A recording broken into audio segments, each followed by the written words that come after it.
বলাইচাঁদ মুখোপাধ্যায়। ঠিক আছে।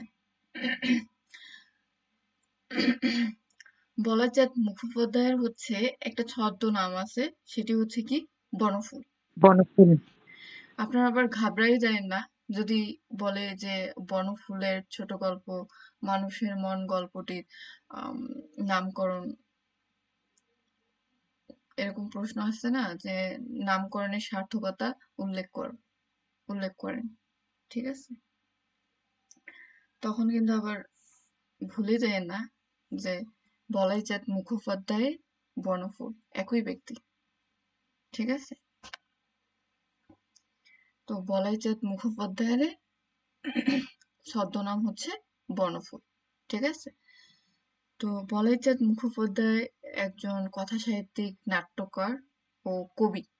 এবং বলাইচাঁদ মুখোপাধ্যায়ের যে ছোট গল্পগুলো আছে, এই ছোট গল্পগুলো আসলে বাস্তব জীবনের সাথে অনেক মিল পাওয়া যায়। ঠিক আছে, তো মনে হয় যে কিছু গল্প পড়লে এরকম মনে হয় যে তিনি আসলে মনে হয় সমাজের একেবারে হুবহু কোনো জিনিস, যে বিষয়গুলো আছে আমরা দেখতে পাই আশেপাশে, তো ওগুলোকে তিনি তুলে ধরছেন। ঠিক আছে, এতটা হচ্ছে জীবন্ত, যার কারণে বলাইচাঁদ মুখোপাধ্যায় বাংলা সাহিত্যের ছোট গল্প শাখায় একজন বিখ্যাত লেখক এবং সুপরিচিত। এবং তিনি হচ্ছে প্রথম দিকে বনফুল ছদ্মনামেই তিনি লিখছেন, এবং তাকে বনফুল ছদ্মনামেই মানুষ চিনত। তাকে নিয়ে আসলে আম, মানে বনফুল আসলে কে, এটা কিন্তু অনেকদিন জানা যায় নাই যে এই বনফুল ব্যক্তিটা কে, এবং তিনি এত জীবন্ত লেখা লিখেন, সমাজের সাথে এত মিলে, মানুষের জীবনের সাথে এত মিলে যায়, তিনি আসলে কে। তো তার আইডেন্টি একটা হচ্ছে, মানে আইডেন্টির একটা ল্যাগিং পড়ে যায়, যে মানুষজন খুবই তাকে চেনার জন্য হচ্ছে খুবই আলোচিত হয়ে যায় তিনি, যে তিনি আসলে কে। ব্যক্তিত্বের পরিচয়ের তখন একটা সংকট দেখা দেয়। তো তারপর তো তিনি সবার সম্মুখে আসে বলাইচাঁদ মুখোপাধ্যায় নামে, এবং এটাই হচ্ছে প্রকৃত নাম। ঠিক আছে, তিনি হচ্ছে উম, একজন কথাসাহিত্যিক, নাট্যকার ও কবি। তিনি বনফুল ছদ্মনামে অধিক পরিচিত। অবিভক্ত ভারতবর্ষের বিহার রাজ্যের মণিহারিতে তিনি জন্মগ্রহণ করেন। তার আদি নিবাস অধুনা পশ্চিমবঙ্গের হুগলি জেলায় শিয়াখালা গ্রাম। তাদের পরিবার কাটাবুনা মুখুজ্জে নামে পরিচিত ছিল, এবং তিনি মূলত পেশায় একজন চিকিৎসক ছিলেন। ঠিক আছে, তো এখানে মানুষের মন হচ্ছে তার প্রথম ছোট গল্প। আমরা এই গল্প গ্রন্থে হচ্ছে মানুষের মন প্রথম পাবো। তো এই মানুষের মনে হচ্ছে তিনটি কেন্দ্রীয় চরিত্র আছে। এই তিনটি কেন্দ্রীয় চরিত্রকে অবলম্বন করেই গল্পটি প্রথম থেকে শেষ হয়েছে। এবং এই তিনটি কেন্দ্রীয় চরিত্রের মধ্যে একজনের নাম হচ্ছে নরেশ, পরেশ আর পল্টু। নরেশ পরেশ হচ্ছে ভাই, আর পল্টু হচ্ছে নরেশ পরেশের ছোট ভাই, তপসের ভাই। ঠিক আছে,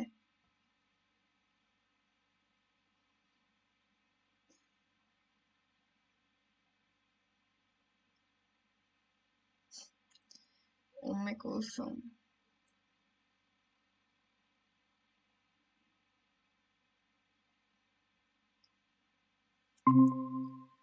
যাই হোক, তো এখানে হচ্ছে কি নরেশ পরেশ পল্টু, এই নরেশ পরেশ হচ্ছে দুজন ভাই, সহোদর, মানে নিজের ভাই আর কি, রক্তের সম্পর্কের ভাই।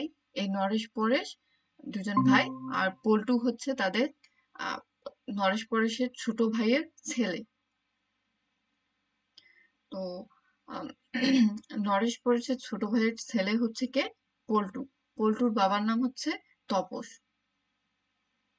তাহলে আমরা এখানে চারটা চরিত্র পাচ্ছি, তার মধ্যে তিনটা চরিত্র হচ্ছে প্রধান চরিত্র। নরেশ পরেশের আমরা ধরতে পারি যে তাদের হচ্ছে ভাতিজা হচ্ছে পল্টু। ঠিক আছে, তো এই নরেশ আর পরেশ দুইজন সহোদর ভাই।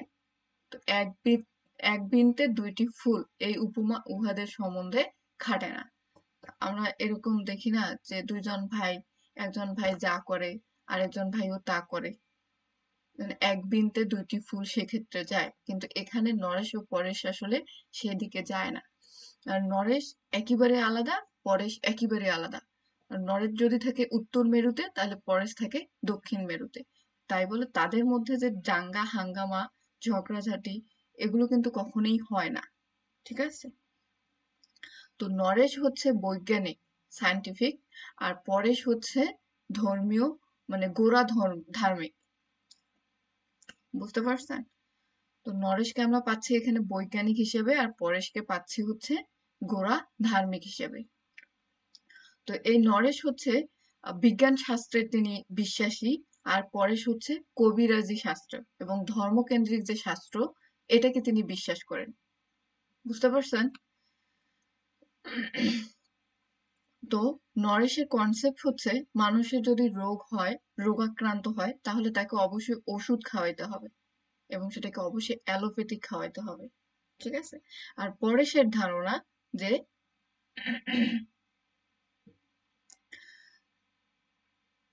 উম পরেশের ধারণা যে মানুষ অসুস্থ হলে সেটাকে ধর্মীয় যে শাস্ত্র আছে এবং কবিরাজি যে চিকিৎসা আছে, এই চিকিৎসায় মানুষকে সুস্থ করা যায়। ঠিক আছে? তিনি গোড়া ধার্মিক, তিনি ধর্মের বাইরে আর কোনো কিছু নিয়ে ভাবতে পারেন না। তো এই নরেশ পরেশ হচ্ছে তাদের দিনকাল ভালোই যাচ্ছিল, কিন্তু তারা আবার আর একটা হচ্ছে টার্মের মধ্যে তারা বিশ্বাসী, কারণ তারা হচ্ছে বিয়ে করতে চায় না। ঠিক আছে? তারা বিয়েটাকে একটা ঝামেলা মনে করে এবং সমস্যা মনে করাতে তারা দুজনেই বিয়ে করে না, অবিবাহিত থেকে যায়। তো তো অবিবাহিত থাকার কারণে তাদের মধ্যে হচ্ছে তা আম, তপ তপস তপস হচ্ছে তাদের ছোট ভাই, সে আবার হচ্ছে কলকাতায় থাকে। কলকাতায় থাকার কারণে হচ্ছে আম, এদের সাথে থাকে না আর কি, নরেশ পরেশের সাথে থাকে না, তারা কলকাতায় থাকে। তো তপসের হচ্ছে তপস আর তপসের স্ত্রী একটি রোগে আক্রান্ত হয়ে মারা যায়। মারা যাওয়ার কারণে হচ্ছে পল্টু সেখানে একা হয়ে যায়। একা হওয়ার কারণে নরেশ আর পরেশ হচ্ছে পল্টুকে তাদের কাছে নিয়ে আসে। তো নরেশ পরেশ পল্টুকে নিয়েই হচ্ছে ভালো দিন কাটাইতে থাকে। এজন্য তারা বিয়েও যেহেতু করে নাই, তো বিয়ে না করেও তারা হচ্ছে নরেশ পরেশকে নিজেদের সন্তান মনে করে তারা হাসি আনন্দে দিন কাটায়। এর মধ্যেই হচ্ছে একটা সমস্যা দেখা যায়, সেটি হচ্ছে যে পল্টু একদিন ভীষণ অসুস্থ হয়ে যায়। পল্টু ভীষণ অসুস্থ হয়ে যাওয়ার কারণেই হচ্ছে প্রথমে হচ্ছে আম, নরেশ হচ্ছে নরেশ প্রথমে হচ্ছে তিনি যেহেতু বৈজ্ঞানিক, তো তিনি প্রথমে আম, বলে যে ডাক্তার ডেকে আনার কথা, ডাক্তারি চিকিৎসা দেওয়ার কথা। ডাক্তারি চিকিৎসা দিলে তিনি মনে করেন যে ভালো হয়ে যাবে, সুস্থ হয়ে যাবে, কারণ তিনি বৈজ্ঞানিক এবং বিজ্ঞানের বিষয়গুলোকে তিনি বিশ্বাস করেন। অপরদিকে আবার পরেশ বলে যে না, তাকে ধর্মীয় শাস্ত্র, তাকে কবিরাজ ডেকে এনে তার চিকিৎসা করাতে হবে। ঠিক আছে? এবং এরকম করে দুইজনের হচ্ছে মতবাদ ভিন্ন হওয়ার কারণে একেক সময় হচ্ছে একেক ভাবে পল্টুর চিকিৎসা হয়। এক সময় দেখা যায় যে ডাক্তার আসলে হচ্ছে তার চিকিৎসা করার জন্য ডাক্তার যখন বাসায় আসে, তখন হচ্ছে পরেশ তাকে বলে যে না, তাকে কোনো ইনজেকশন দেওয়া হবে না, কোনো ওষুধ খাওয়ানো হবে না। তিনি মনে করে যে আম, তিনি কবিরাজি চিকিৎসায় যেমন হচ্ছে কিছু গাছপত্র দিয়ে যে ওষুধ বানায়, এগুলো দিয়ে হচ্ছে অর্গানিক যে ওষুধগুলো, মেডিসিন, ওগুলো দিয়েই হচ্ছে সুস্থ হবে। তো এরকম চলতে থাকতে থাকতেই হচ্ছে পল্টু ভীষণ অসুস্থ হয়ে যায়। এবং পল্টু অসুস্থ হওয়ার পরেই হচ্ছে যখন আম, একটা সময় গিয়ে হচ্ছে পরেশ হচ্ছে পল্টুকে ইনজেকশন দিতে নিষেধ করতেছে এবং ইনজেকশন দিতে দিচ্ছে না, তখন পল্টু আরো বেশি অসুস্থ হয়ে যায়। অসুস্থ হওয়ার পরে পল্টু একদিন মারা যায়।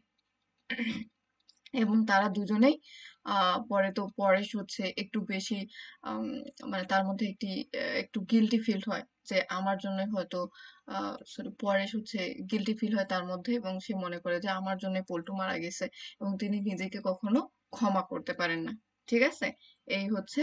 তো মানুষের মন আসলে কি, এখানে বোঝাচ্ছে এটা যে মানুষের মন কখনো স্থিরভাবে কোনো কিছু ঠিক করতে পারে না। দ্বিধা দ্বন্দ্বে কোনো না কোনো ভাবে দেখা যায় এলোমেলো হয়ে যায়। তো এই বিষয়টা এখানে উপস্থাপন করা হয়েছে। ঠিক আছে? এই হচ্ছে মানুষের মনের মূল কাহিনী। এরপর হচ্ছে নিম গাছ। তো নিম গাছের হচ্ছে তো নিম গাছ গল্পের আসলে মূল কাহিনীটি হচ্ছে যে, তো নিম গাছকে আমরা কিন্তু হচ্ছে একজন উপকারী সরি আমরা কিন্তু হচ্ছে একটি উপকারী গাছ হিসেবে জানি। কারণ নিম গাছের পাতা বা হচ্ছে ছাল দিয়ে কিন্তু অনেক ওষুধপত্র তৈরি করা যায়। যেমন অ্যালার্জির ক্ষেত্রে অনেকে মনে করে যে নিম গাছের পাতা অনেক উপকারী। এটা নিম গাছের পাতা হচ্ছে শুকায় সেটাকে যদি গুঁড়া করে খাওয়া যায়, এটা নাকি হচ্ছে মানুষের অ্যালার্জির ক্ষেত্রে অনেক ভালো কাজ করে। ঠিক আছে? তো এখানে নিম গাছকে হচ্ছে রূপক হিসেবে ধরা হয়েছে। তো এখানে একজন গৃহবধূর কথা বলা হয়েছে এবং গৃহবধূকে তুলনা করা হয়েছে একটি নিম গাছের সাথে। ঠিক আছে? তো নিম গাছটাকে লেখক এরকম মনে করতেছে যে নিম গাছ হচ্ছে প্রকৃতির হচ্ছে সৌন্দর্য রসসিক্ত অসীম অন্তরের একটা মানে মায়া। তো নিম গাছকে মানুষ যেমন সহজে কাটতে চায় না, তার মধ্যে হচ্ছে তিনি সেটা উপকারী দেখেই কিন্তু হচ্ছে মানুষ নিম গাছ কাটতে চায় না এবং তার মধ্যে একটা মায়া কাজ করে। এজন্য হচ্ছে, তো একজন বাড়িতে যখন একজন বধূ আসে, তো সেই বধূর প্রতি কিন্তু মানুষ অন্যায় অত্যাচার করতে পারে না। তার মধ্যে কি হয়? তো মায়া কাজ করে। তো এই বিষয়গুলোকে এখানে তিনি রিলেট করছেন। রূপক হিসেবে নিম গাছকে নিয়ে একজন বধূকে তিনি উপস্থাপন করছেন। আমি জাস্ট একটু পড়ে দেই, তাহলে আরো ক্লিয়ার হতে পারবেন। ঠিক আছে? তো পারিবারিক সমস্যাকে কেন্দ্র করে গড়ে ওঠা বনফুলের নিম গাছ একটি উল্লেখযোগ্য রচনা। গল্পের কেন্দ্রীয় সত্য ও লক্ষ্য এক বাস্তব গৃহবধূর জীবন যন্ত্রণা ও অসীম শূন্যতার অসহায় বেদনা। গল্পের কোথাও এতটুকুও অতিশায়িতা নেই। এই ব্যঞ্জনায় নিম গাছ গল্পে গাছ হলো বধূর জীবন ধর্মের প্রতীক প্রীতম অস্তিত্ব। তো নিম গাছ আবর্জনার মধ্যে থাকলেও সে চরম চরম চর্মরোগ সারানোর ওষুধ দেয়, খাদ্য হয় নানাভাবে, পরিবেশে বাতাস দিয়ে মানুষের সুস্থতা বজায় রাখার ব্যবস্থা করে। এসবই গৃহবধূর রূপ বাস্তব জীবনের সার্থক প্রতীক। তো আহ বিষয়টা এরকম যে নিম গাছ যদি আবর্জনাও থাকে তারপরেও কিন্তু তারপরেও কিন্তু নিম গাছ হচ্ছে আমাদের কি উপকারে আসে এবং নিম গাছটি আমাদেরকে আহ অক্সিজেন দেয় এবং হচ্ছে রোগের ওষুধপত্র দেয়। তো এরকমই হচ্ছে গৃহবধূ, একজন গৃহবধূ যখন বাসায় আসে তাকে দেখা হয় কিন্তু তার কোনো পরিচর্যা করা হয় না। পরিচর্যা বলতে হচ্ছে তার খেয়াল খোঁজ খবর যত্ন এরকম কিন্তু নেওয়া হয় না। এবং সে কিন্তু আমাদের বাসায় যদি কাজ করেই যায় আমরা এভাবে কেউ কখনো খোঁজ খবর নেই না যে সে কেমন আছে নাই। তো এজন্যই হচ্ছে নিম গাছের ব্যাপারটা এবং একজন গৃহবধূর ব্যাপারটাকে একই মনে করা হচ্ছে। ঠিক আছে? তো এখানে হচ্ছে উম কেবল এক মাস্টার অভিজ্ঞতা মেলা নিম গাছ গল্পের কেন্দ্রীয় সত্য ও লক্ষ্য এক বাস্তব গৃহবধূর জীবন যন্ত্রণা ও অসীম শূন্যতার অসহায় বেদনা। গোটা গল্পে একমাত্র চরিত্র ওই গৃহবধূ। তো বনফুল যখন নিম গাছ গল্পটি লেখেন তখন সারা ভারত তথা বাংলাদেশ ছিল রক্ষণশীল এবং একান্নবর্তী পারিবারিক জীবন ব্যবস্থা। তার মানে পারিবারিক এবং একান্নবর্তী বুঝতেছেন? মানে একটা পরিবার, যে পরিবারের মধ্যে হচ্ছে চাচা, তারপর হচ্ছে ৪ টা চাচা থাকলে সে ৪ টা চাচা একসাথে থাকে, দাদা দাদি ফুপি সবাই একসাথে থাকে। রক্ষণশীল হওয়ার কারণে একান্নবর্তী হয়। এবং একটা পরিবারে যদি ২০ জন মানুষ থাকে সেখানে একজন গৃহবধূ, তিনি কাজ করতে করতে তার অবস্থা তো খারাপ হয়ে যাবে এবং তার খোঁজ খবর কে নেবে? এজন্যই এখানে বলাইচাঁদ মুখোপাধ্যায় ওই নিম গাছের সাথে গৃহবধূটির যন্ত্রণা এবং যে বাকি যে বিষয়গুলো এগুলো রিলেট করছে। ঠিক আছে? তাহলে আমরা এখানে নিম গাছকে রূপক হিসেবে পাচ্ছি, একজন কেন্দ্রীয় চরিত্র পাচ্ছি গৃহবধূ। তো এটা বুঝতে পারছেন? এরপর হচ্ছে পাঠকের মৃত্যু। আমার মনে হয় আমাদের মিটের টাইমটা কি আছে? 12 মিনিট আছে।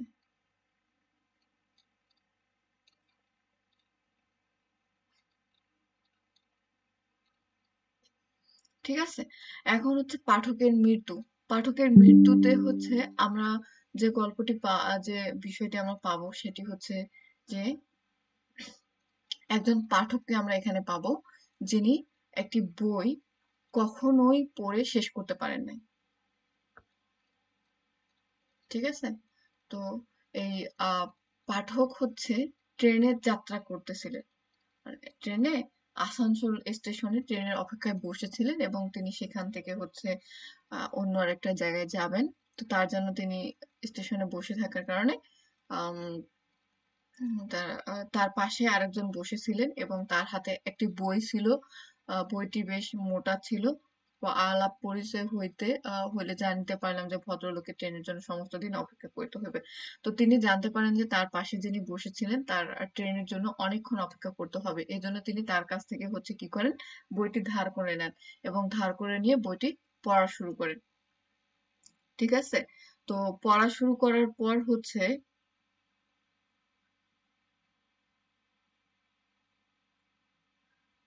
তো পড়া শুরু করার পর হচ্ছে তিনি যেহেতু আম, ওনার ট্রেন আগে আসবে আর ওনার পাশে উনি যার কাছ থেকে বইটা নিছেন ওনার ট্রেনটা পরে আসবে। তো আগে ট্রেনটা আসার কারণে তিনি উম, বইটা আর শেষ করতে পারেন নাই এবং বইটা ওনাকে দিয়ে গেছেন। ঠিক আছে, দিয়ে যাওয়ার পর তিনি দেখেনও নি যে তিনি কি বই পড়ছেন এবং বইটার নাম কি। এবং তিনি বইটা ওখানেই পড়া ওইভাবে অসমাপ্ত রেখে তিনি ওখান থেকে চলে আসেন, কারণ তিনি তো অন্য একটা জায়গার উদ্দেশ্যে যাত্রা করতেছিলেন। তো অন্য একটা জায়গায় পৌঁছানোর পর তিনি ওই বইয়ের কথা ভুলে গেছেন এবং তিনি স্বাভাবিক জীবনযাপন তিনি করতেছিলেন। তার মধ্যে তিনি হঠাৎ করে একদিন একটা বই খুলেন এবং বই খুলে তিনি হচ্ছে ওই বইটা আবার পড়া শুরু করেন। বইটা পড়া শুরু করার পর তিনি একটি রোগে আক্রান্ত হন এবং রোগে আক্রান্ত হওয়ার পরে তিনি মারা যান এবং তখনও তিনি কি করেন, বইটি শেষ করতে পারেন না। তো তিনি যখন বাসায় এসে তার একটি বই তিনি শুরু করলেন, তো তখন তো দেখতে পেলেন যে নাম না জানলেও কিন্তু তিনি গল্পগুলোকে রিলেট করতে পারতেছিলেন যে এই গল্পটি তিনি ওই ট্রেনের লোকটির কাছ থেকে বইটি নিয়ে যে গল্পটি পড়ছেন ওই একই গল্প। কিন্তু তিনি কি করেন, ওই গল্পটি আর শেষ করতে পারেন না, না করে তিনি মারা যান। তো অসমাপ্ত একটি গল্প তিনি রেখে যান। তো এটি হচ্ছে কি, পাঠকের মৃত্যু। তো এখান থেকে মনে করা যায় তিনি কি ওই গল্পটি পড়ার জন্য মৃত্যুবরণ করছেন, না আসলে স্বাভাবিকভাবে তিনি মৃত্যুবরণ করছেন। ঠিক আছে? তো এখানে একটা ধোঁয়াশা থেকে যায়। তো এই হচ্ছে পাঠকের মৃত্যুর গল্প, মূল গল্প। ঠিক আছে? তো এরপর আমরা হচ্ছে তাজমহল গল্পটি পাবো। তো তাজমহল বলতে তো আমরা এখানে বুঝতেই পারতেছি যে তাজমহল হচ্ছে একটি বিখ্যাত প্রেমের নিদর্শন, যেখানে কি লাইলি মজনুর প্রেমের নিদর্শন, তাই না? শাহজাহান চলেছে প্রিয় মধ্যে মেধানে আর বিশ্বাস আহ, তাজমহল আসলে কাদের প্রেমের নিদর্শন? মমতাজ আর শাহজাহানের। মমতাজ আর শাহজাহান, রাইট। মমতাজ আর শাহজাহানের হচ্ছে প্রেমের যে এটির নিদর্শন, সেটি মূলত হচ্ছে তাজমহল। ঠিক আছে। তো এই তাজমহলে হচ্ছে একজন লোক, মানে একটা চরিত্র তাজমহল দেখতে গিয়েছিল। তাজমহল অবস্থিত হচ্ছে আগ্রাতে এবং সেখানে দেখতে যায়। উম, তো তিনি ট্রেনে যাত্রা করছিলেন এবং সেখানে তার পাশে একজন যাত্রী ছিলেন, তিনি বলতেছিলেন যে আমরা তাজমহলকে দেখতে পাচ্ছি। তো তিনি তাড়াতাড়ি কি করেন, জানালা খুলে মুখ বাড়ায় ওই তাজমহলকে দেখার চেষ্টা করেন। তো তিনি দূর থেকে হচ্ছে আলোয় তাজমহল দেখে দমে গেলাম, দূর থেকে দিনের আলোয় তাজমহল দেখে দমে গেলাম। তো চুনকাম করা সাধারণ এটা একটা মসজিদের মতো। তো ওই তাজমহল তবু নির্বিশেষে চেয়ে রইলাম। হাজার হোক তাজমহল, শাহজাহানের তাজমহল, অবসন্ন অপরাহ্নে বন্দি তাজমহল। শাহজাহান আগ্রা দুর্গের অলিন্দে বসে এই তাজমহলের দিকে চেয়ে থাকতেন। মমতাজের বড় সাধের তাজমহল। পিতার ইচ্ছা অপূর্ণ রাখেননি তিনি। মহাসমারোহে মিছিল চলেছে সম্রাট শাহজাহানের প্রিয় সান্নিধ্যে।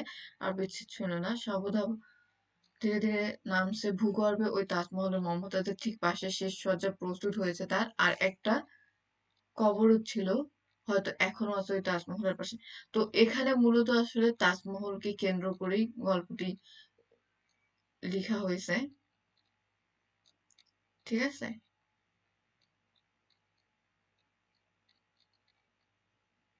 তো একজন হচ্ছে একটি চরিত্র যিনি তাজমহল দেখতে গেছেন এবং তাজমহল দেখে তিনি হচ্ছে খুব বেশি অভিভূত হয়ে যায় এবং তিনি ওখান থেকে একটু রিয়ালাইজ করার চেষ্টা করে যে একজন মানুষের প্রতি আরেকজন মানুষের কি পরিমাণে ভালোবাসা থাকলে তিনি এরকম একটি নিদর্শন তৈরি করতে পারেন।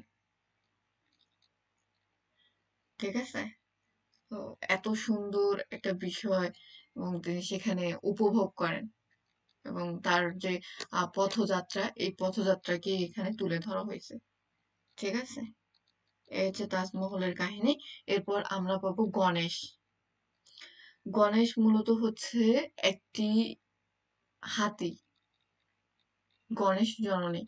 আহ জয়ন্তী দেবী, আপনাদের মনে হয় গণেশ হচ্ছে একজন দেবী দুর্গার মানে আমার দেবী দুর্গার, দুর্গাপুজো হয় না তখন গণেশও হ্যাঁ গণেশ, ছেলে। জি। তো এই গণেশকে এখানে রূপক হিসেবে একটি হাতির চরিত্র এখানে তুলে ধরা হয়েছে। হুম?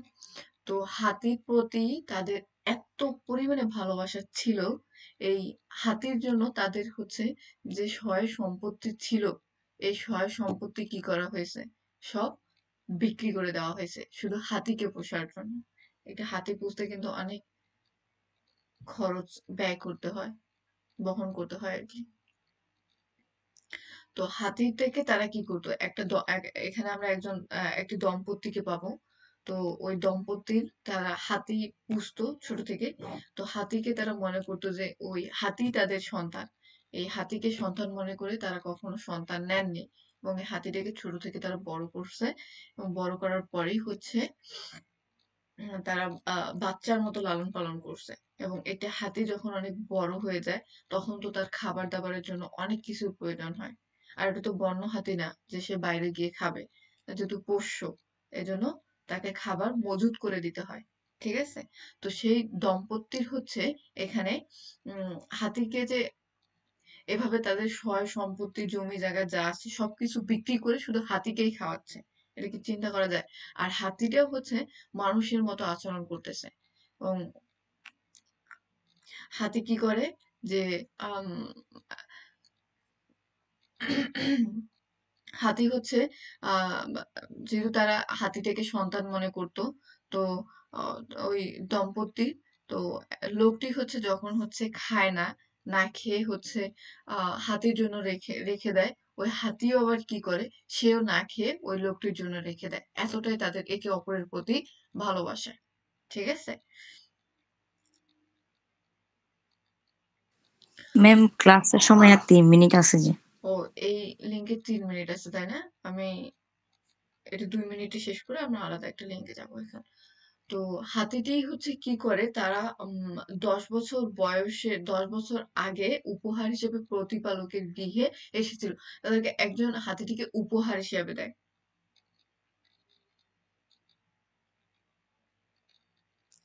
তো যখন তিনি এই হাতিটি উপহার পান, উপহার পাওয়ার পরেই হচ্ছে তিনি ভাবতে থাকেন যে তিনি এই হাতিটি পুষবেন কিনা। তো ওই হাতিটিকে তার স্ত্রী দেখার পরেই হচ্ছে আহ তিনি বলেন যে ও গণেশ এসেছে, বলে তাকে এক বাটি দুধ এগিয়ে দেয় আর সেই থেকে হাতিটির নাম হয় গণেশ। আর গণেশ ও নিঃসন্তান দম্পতির গৃহে পুত্র স্নেহে প্রতিপালিত হতে থাকে। আর প্রতিপালক আর এই গণেশকে এতটাই স্নেহ করতেন যে তিনি প্রকৃত অর্থেই গণেশের জননী হয়ে উঠেছেন। তো গণেশও তার জননীকে সেবা ও শ্রদ্ধা করত। তো গৃহিণী যখন স্নান করতে যেতেন তখন গামছা ও গুড়ে বালতি নিয়ে গৃহিণীর পেছনে পেছনে যেত। তো গরমের দিনে রান্নাঘরে গুড়ে পাখা দিয়ে নিয়ে গণেশ তার জননীকে বাতাস করতো। আবার জননীও ঠিক তেমনি গণেশ অন্তে পান। তো গণেশের জন্য তিনি পুজোর সময় স্যাকরার দোকানে ধার করে রূপোর ঘন্টা বানিয়ে দিয়েছেন। এতটা ভালোবাসা দেয়। তো এরপর একবার যখন অভিমান করে 36 ঘন্টা খাওয়া দাওয়া বন্ধ করে দিয়েছিল তখন তিনি উৎকণ্ঠিত হয়ে উঠেছিলেন গণেশের অসুখ করছে ভেবে। তাকে লেবু দিয়ে বার্লি বানিয়ে খাওয়ানোর জন্য বারবার অনুরোধ করেছেন। মানব সন্তানের জন্য মায়ের যেমন ব্যাকুলতা দেখা যায় ঠিক তেমনি গণেশের জন্য গণেশ জননী ব্যাকুল হয়ে উঠেছেন। এরপরও যখন গণেশ খায়নি তখন তিনি নিজের গয়না বন্ধক দিয়ে টাকা জোগাড় করে পশু চিকিৎসককে ডেকে এনেছিলেন। এই ঘটনায় একজন সন্তানের স্বাস্থ্য বিষয়ে উৎকণ্ঠিত মায়ের পরিচয় দেয়। গল্পটির অংশ জুড়ে রয়েছে গণেশের জননীর ভূমিকায় প্রধান হয়েছে, তাই গল্পের নামকরণ করা হয়েছে গণেশ জননী সার্থক। ঠিক আছে? তো এই হচ্ছে গণেশ জননীর ঘটনা। তো এখানে আমরা আসলে দেখতে পাচ্ছি কি, এটা মানবিকতার যে মেলবন্ধন, মানুষের যে মানুষ যে মানবিক, সেটারই এখানে আমরা একটা মানবিকতার একটা মেলবন্ধনের যে আম, একটা বিষয়, এই বিষয়টি আমরা এখানে দেখতে পাচ্ছি। ঠিক আছে? উম